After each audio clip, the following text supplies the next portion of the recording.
Hey guys, thanks for tuning in. Welcome back to our Learn a New Skill series, How to Tie Knots. I'm Trey Knight with the Department of Wellness and Recreation. Today we're going to be learning two knots, our figure eight knot and our figure eight on a bight knot. These are very similar knots. They're going to follow a lot of the same mechanics with our hands. They're just going to have a little bit of a different set of applications, and they're going to be tied just subtly differently. So we're going to start out with the figure eight first, and then we'll move on to the figure eight on a bight. First off, the figure eight knot is predominantly a stopper knot. It's also a foundational knot that we can use to tie things like the figure eight on a bight, figure eight follow through, the inline figure eight, the double-eyed figure eight, and more. This family of knots can be loaded with a lot of tensile strength, a lot of force on our rope in a lot of different applications, and not only do they provide really high efficiency for the rope, maintaining the rope's overall tensile strength, but they also are pretty easy to untie as far as knots go in high tensile load applications.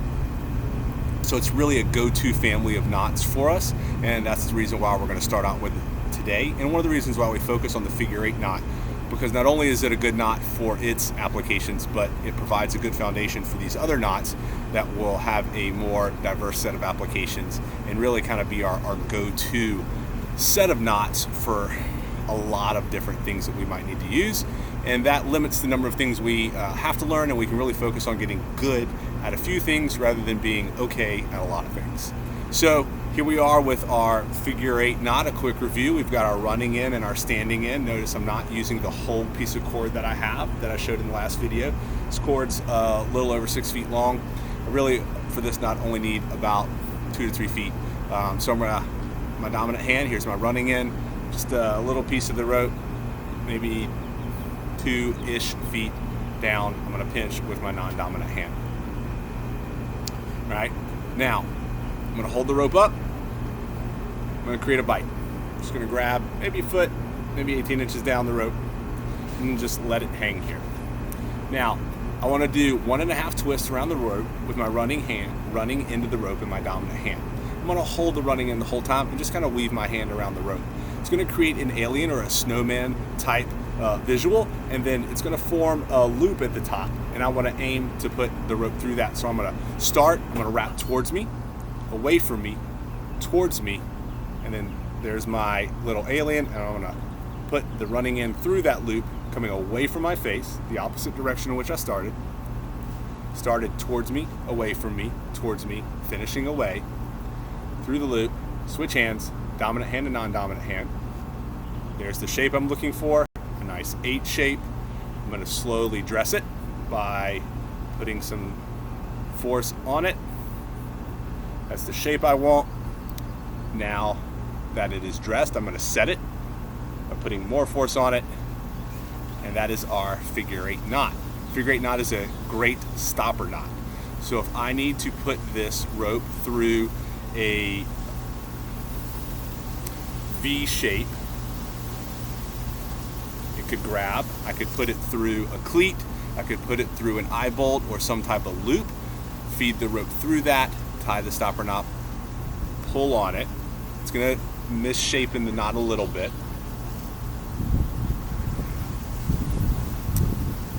And the rope won't pass through whatever I've just passed it through, as long as the area is small enough and my knot and my rope is larger. The larger the rope, the larger the knot. We'll go over some larger versions of this that we might use in other applications as we get down this series.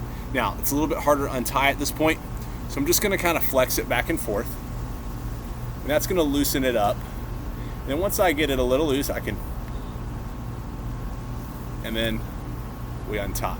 So do that a couple more times without any verbal instruction, and just have you watch and follow along at home.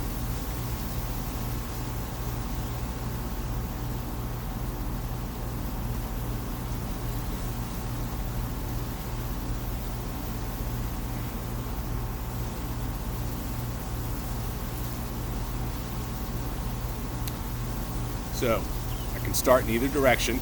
I just need to finish moving opposite of whichever way my hand started.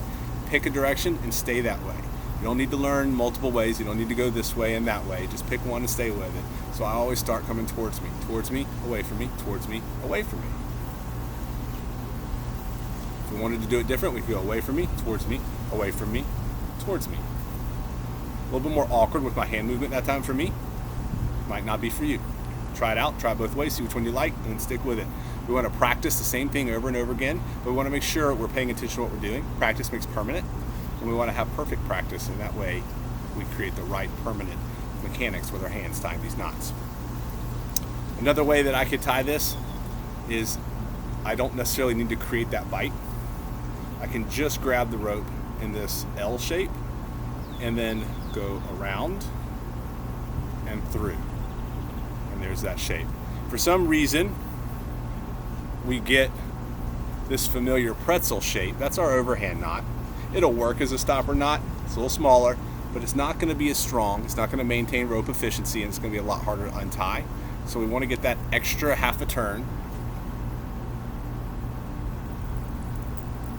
and use our figure 8. All right. Use the comments feature. Hit me up with questions, and we'll get you settled. If you're not able to get that one, we're going to move on to our figure 8 on a bight. Very similar.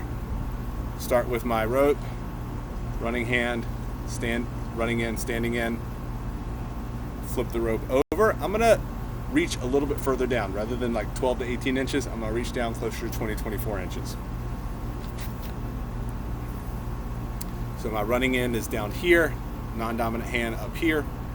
Now I'm going to switch hands. I'm going to reach up, grab my bight, pinch with my dominant hand. This is now my running end because it's in the dominant hand. I'm going to grab down here, about halfway in between the end of the rope and my dominant hand in that running end. And that's now my standing end. I'm now going to do the same thing. Here's my running end, here's my standing end. Towards me, away from me, towards me, and through. There's my familiar shape. A little bit more complicated knot here. So I want to take a little bit more time and dress it. Make sure everything's pulling and tightened evenly and as flat as possible. All right? See that? Flat. Now I have it dressed. I can set it. That's going to maintain efficiency, keep the rope strong through the knot, which is generally the weakest point. It's also going to make it easier to untie. What this knot has done is allowed me to tie a fixed closed loop at the end of my rope that I could clip something to tie it into the back of a pickup truck, to haul a stump, to pull a fence post over, to whatever application you might need it for. If you need a loop at the end of your rope, your figure 8 on a bight is your go-to knot. Easy to untie after being stressed. Also very strong, one of the stronger knots for this application. Now you can see I've tied a little bit of a tail. This knot's fairly tight. If we've dressed and set it, there's not a ton of chance that it's going to untie unless this tail were to be very short. So a rule in knot tying is that when we have a tail coming out of a knot, we want it to be at least as long as our fist is across. Another thing to do is to tie an overhand knot, which is a loop around and through. And if you have enough rope to tie that, then you've got enough rope that should this come loose, it's unlikely that this will fall through all the way through the knot and this loop come out, causing something to drop, break, hurt somebody. Who knows what would happen. We don't want those types of things to happen. So we want to make sure we have about a fist or so sticking out of the knot, or we want to make sure we have enough room to tie that overhand knot, which is the pretzel knot, just with the rope's main line coming through it. Tighten that down. That helps keep it out of the way, set it and dress it. That keeps everything easier to manage. So that's our figure 8 on a bight. Do it 2 more times without talking. Let you watch along. And then we'll be back next week, or a couple days later this week. Still figuring out the timeline, guys. This is a whole new ball game for everybody. But we'll have our Flemish bend and our figure 8 follow through. Very similar knots, also part of the figure 8 family. So here we go.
All right, guys, thanks for tuning in.